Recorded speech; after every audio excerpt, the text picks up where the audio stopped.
Hi, my name is Terry with TGRS Consulting. I'm a personal and business coach. You'll notice that there's no one sitting in the chair, and that's because I'm standing behind the camera to kind of make a point. Today I'm going to be talking to you about overcoming some of your fears when it comes to networking or socializing.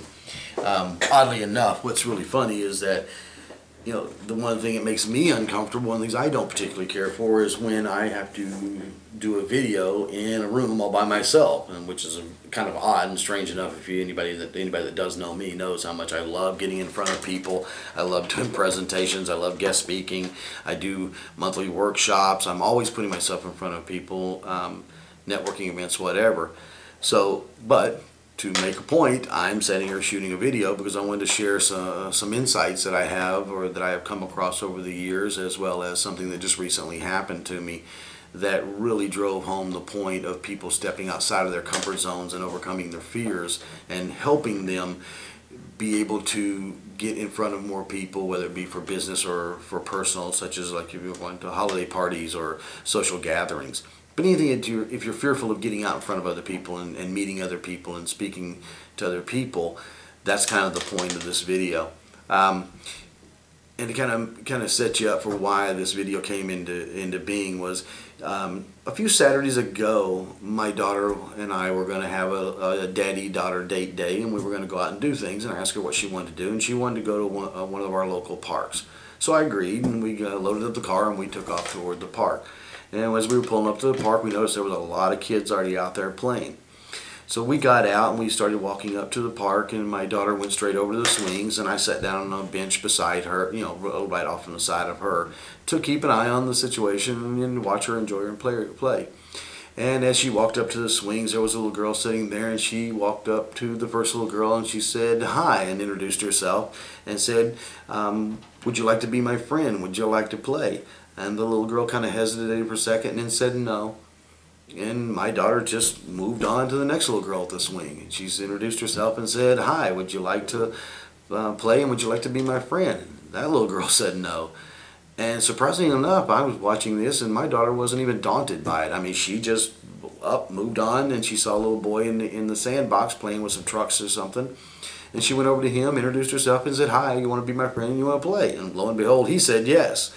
So she sat down and started playing with him for a while.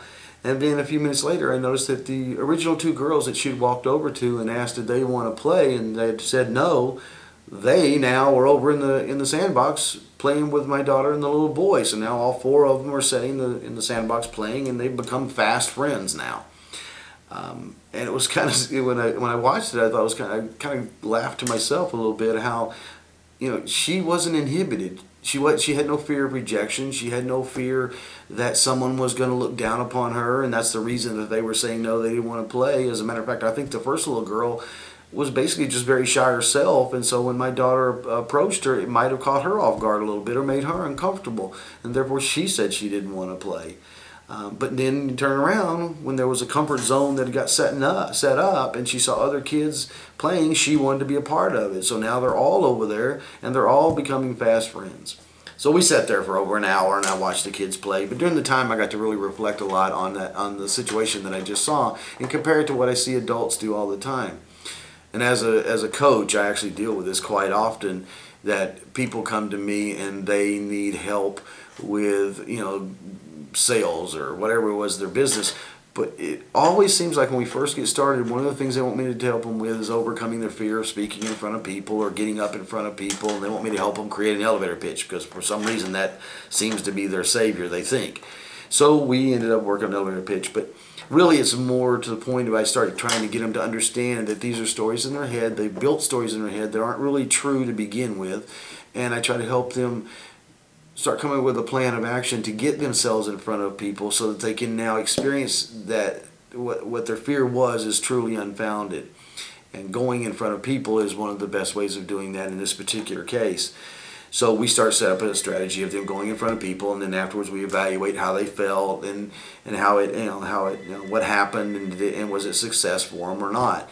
And invariably every time they come back and they go, well, that wasn't near as bad as I thought it was going to be. I actually enjoyed it, and I met some really interesting people and some nice people. So the thing that gets me about that is that, you know, if you just take the steps to get outside of your comfort zone, you'll realize that those stories that you build in their head weren't true to begin with. You have value, you have merit. Everyone loves talking. You know, people love talking about themselves, and just give them that opportunity just by going up and talking to them, or breaking the ice, if you will. So the next time you think about being fearful in front of having to go to a networking event or some type of social event, is think about the innocence of when you were a child and how you didn't have those fears necessarily. You were able to walk up people because you had no fear of rejection, because you didn't have any basis of understanding or any idea of what rejection truly meant to you. So take some steps, do some things that are out of your comfort zone, put yourself in a scenario and challenge yourself to be able to overcome some of the things that are holding you back, the things that aren't serving you well. Okay, until next time, my name is Terry, and I look forward to talking to you again. Thank you.